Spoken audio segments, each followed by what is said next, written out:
સુરત, જય માતાજી, જય શ્રી કૃષ્ણ। તો ભાઈ અત્યારે જો મેઘરાજા ભાઈ મન મૂકીને વરસે છે ભાઈ સુરતની અંદર, કાંઈ ઘટે નહીં એમ ભાઈ। અને પૂરેપૂર ભાઈ વરસાદી માહોલ છે આજે 31 તારીખ અને 1 તારીખની પણ આગાહી છે।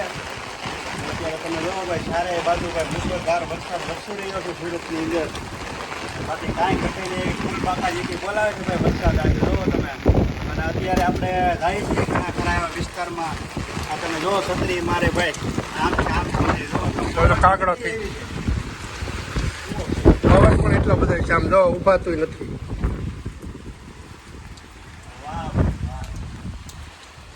ઉપરથી તમે જરાક વ્યૂ જોઈ લો, ઉપરથી તમને બતાવી દો અહીંથી કેવું કેવું પાણી ભરાઈ ગયું ને અહીંયાથી કઈ રીતનું લાગે છે બધું। જો અહીંયા જો આ પાણીનું સંગ્રહ કરે છે, જો અત્યારે આ જો શેરીનો નજારો।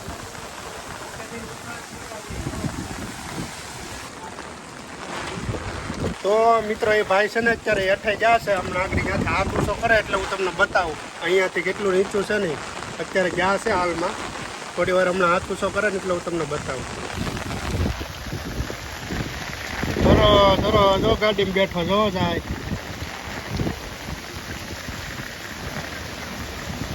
જો ભાઈ અત્યારે સુરત બતાવવા જાય છે હો ભાઈ।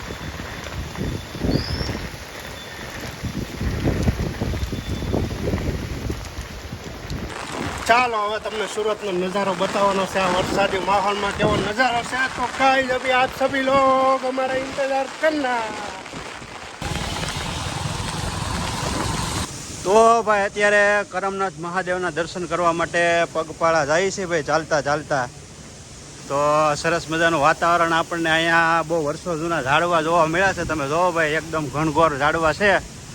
અને બહુ સારી વાત કહેવાય કે ભાઈ બહુ મસ્ત મજાના ઝાડવા છે, કેમ કે વરસાદ આવ્યો એટલે એ પણ જોવો કેવા સરસ મજાના ખીલી ઉઠ્યા છે, એકદમ લીલાછમ। વાહ, બાકી જોવો અહીંયા કરમનાથ મહાદેવના મંદિરે કેટલી મસ્ત મજાની પાર્કિંગની સુવિધા છે, આ તમે જોવો ભાઈ। અને હમણાં તમને થોડી જ વારમાં છે ને ભાઈ તાપી મૈયાના દર્શન કરાવવાના છે અને કરમનાથ મહાદેવના પણ દર્શન કરાવવાના છે, તો કન્ટિન્યુ વ્લોગમાં બનેલા રહેજો। જોવો તમે વડલાની વડવાયું જોવો નીચે અડી ગયો ભાઈ, જમીનની હારે જોઈન્ટ થઈ ગઈ છે। બાકી હવે તમને તાપી મૈયાના દર્શન કરાવું તો તમામ લોકો તાપી મૈયાના દર્શન કરી લેજો।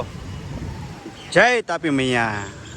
વાહ, આ છે ભાઈ સુરતની જીવાદોરી સૂર્યપુત્રી તાપી મૈયા। જો પુલથી થોડુંક જ નીચે પાણી છે, બાકી તો ખૂબ જ પાણી આવી ગયું છે આમાં, તમે જોઈ શકો છો ભાઈ। વાહ, મસ્ત મજાના નવા નીર આવી ગયા છે ભાઈ તાપી મૈયાની અંદર। સુરતની જીવાદોરી અને સૂર્યપુત્રી તાપી મૈયા હો ભાઈ, કાંઈ ઘટે નહીં હો ભાઈ। જો તમે આ તાપી મૈયા એક જ એવી નદી છે જે ઉલટી દિશામાં વહે છે। એનું કારણ છે કે ભાઈ સૂર્યદેવની પુત્રી છે એટલે બાપની સામે દીકરી ન હાલે, એટલા માટે તમે જો આ દિશામાં જાય છે અને તમામ નદીઓ છે ને આ દિશામાં જતી હોય ભાઈ। જો ભાઈ કાંઈ ઘટે નહીં હો ભાઈ, સુંદર જગ્યા, એકદમ શાંત વાતાવરણ છે। હા જો ભાઈ ખામણામાં પાણી ભરાઈ ગયું છે મસ્ત મજાનું, એટલે ભાઈ આજે તો ભાઈ એકદમ લીલું સમ થઈ ગયું છે અહીંયા સુરતમાં, કેમ કે વરસાદ જ ભાઈ બહુ પડ્યો છે, કાંઈ ઘટે નહીં એવો। હવે આગળ મહાદેવના દર્શન કરીશું ભાઈ, તાપી મૈયાના તો દર્શન કરી લીધા, એટલે હવે કરમનાથ મહાદેવના દર્શન કરવાના છે, તો કન્ટિન્યુ તમે લોકો છે ને ભાઈ વ્લોગમાં બનેલા રહેજો।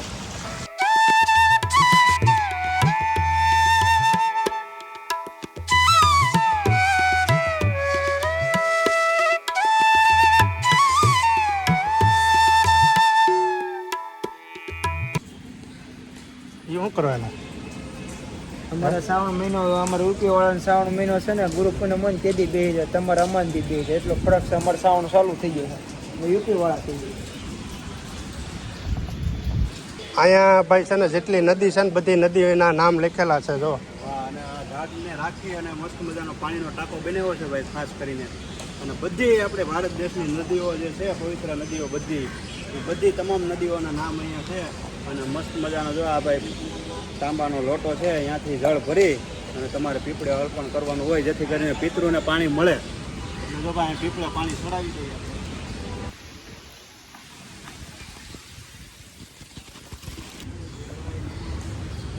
ઓલું એક તિલક કરવાનું હોય તો આખું કપાલ રંગીને બેઠો બોલો।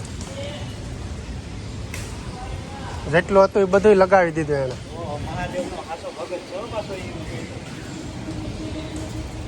બસ બસ આવો પડે આવું આખો લીલું ને પીળું કર્યું.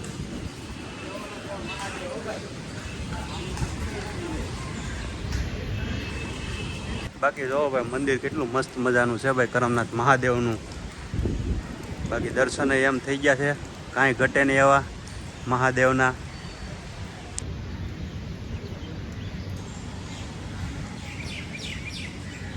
હર હર મહાદેવ. જો ભાઈ અહીંયા કેવડું મસ્ત મજાનું તિલક કર્યું, મહાદેવનો સાચો ભગત હો ભાઈ. જો કાંઈ ઘટે બાકી આવી રીતે તિલક કરવાનું હો ભાઈ, ચંદન ને ભાઈ સિંદૂર. મહાદેવનો સાચો ભગત હો, દેવોનો દેવ મહાદેવ હો ભાઈ. વાહ જગદીશ વાહ. જો ભાઈ હવે ભક્તો આવવા માંડ્યા છે હો મહાદેવના દર્શન કરવા માટે. આપણે દર્શન થઈ ગયા છે મસ્ત મજાના મહાદેવના, કાંઈ ઘટે નહીં એવા.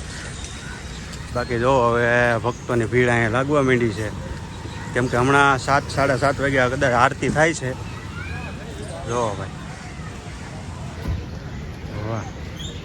તો આપણે દર્શન થઈ ગયા છે એટલે હવે જવાનું છે મિત્રો ઘરે. અને આ જગ્યાએ તમે આવશો ને ભાઈ કાપોદ્રા વિસ્તારમાં કરમનાથ મહાદેવના દર્શન કરવા માટે, તો ખરેખર તમને એવો અદ્ભુત ફીલ થાય કે અહીંયા મહાદેવ છે. અને હકીકતે મહાદેવ છે જ અહીંયા. અને આ બધા તમે પક્ષીઓનો અવાજ જો, સરસ મજાનો પક્ષીઓનો તમને અહીંયા અવાજ સંભળાશે. અને શાંતિ એકદમ સાયલન્ટ છે, ખૂબ જ મજા આવશે તમને દર્શન કરવા માટે. ખાસ કરીને ભાઈ કરમનાથ મહાદેવ બેઠા છે અહીંયા, દેવોના દેવ મહાદેવ. તો ભાઈ સુરતના તમામ લોકો અહીંયા આવજો અને દર્શન કરજો. અને કોમેન્ટમાં હર હર મહાદેવ લખવાનું ભૂલતા નહીં. શું કેવું જગાભાઈ? જગાભાઈ કપાળા શું કર્યું તમે? મૂંગો વ્રત છે મૂંગું વ્રત છે. શું કેવું જગાભાઈ? ઈશારામ છો તો કરમનાથ મહાદેવની દી. ભાઈ આખી મિત્રો ભાઈ આ એક જ એવો વ્યક્તિ છે જેણે આખા સુરતને પરિભ્રમણ કરેલું છે. આખો સુરત ફરી સુરતની તમામ ગલીઓ એને રખડી લીધી છે ભાઈ. એવો અમારી નજરમાં તો આ એક જ એવો વ્યક્તિ છે. પણ તમારી નજરમાં કોઈ એવું હોય તો જરાક કોમેન્ટ કરીને કહેજો અમને. અને ચેનલમાં હોય ને નવા ભાઈ તો ચેનલને સબસ્ક્રાઈબ કરવાનું ભૂલતા નહીં. અને કોમેન્ટમાં હર હર મહાદેવ લખી નાખજો. હા હું બનાવ્યું પકોડા. કેમ આજ હું બનાવ્યું? એવું છે? કેમ આજ શું છે? વરસાદ છે તે બનાવવું પડે ને. આ કોરું ખાધું હોય કેમ થાય? મસ્ત લાગે. કોરું ખાલી બહુ મસ્ત છે. કોરું મજા ખાવા.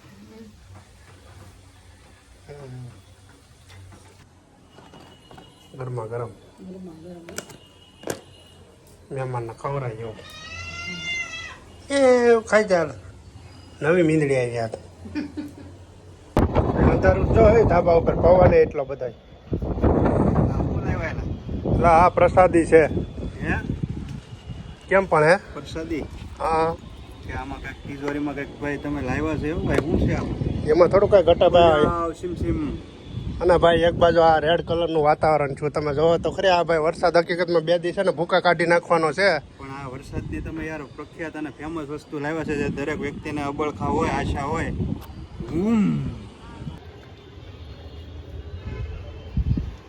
તો ભાઈ જો ગરમા ગરમ પકોડા ને ચટણી ખાય ભાઈ ધાબા ઉપર વરસાદમાં. હાય ભાઈ કાંઈ ઘટે નહીં ભાઈ. ધવાડા નીકળ્યા જો તમે. ગરમા ગરમ પકોડા મળી જાય ને ભાઈ આવા વાતાવરણમાં જામો પડી જાય. બાકી શું કેવું જગાભાઈ? તમારું મન વ્રત હતું ને? ભૂખ લાગી થોડુંક બોલ્યો. તો કાંઈ નહીં મિત્રો, હવે પકોડા ખાઈ લઈએ આપણે. આશા રાખું છું કે તમને મારો વ્લોગ ગમ્યો હોય તો લાઈક, કોમેન્ટ, શેર અને સબસ્ક્રાઈબ કરી નાખજો. મળીશું બીજા એક નવા વ્લોગમાં. ચાલો બધાને જય માતાજી, જય શ્રી કૃષ્ણ. પકોડું ખાતા જજો, લાઈક કરતા જજો.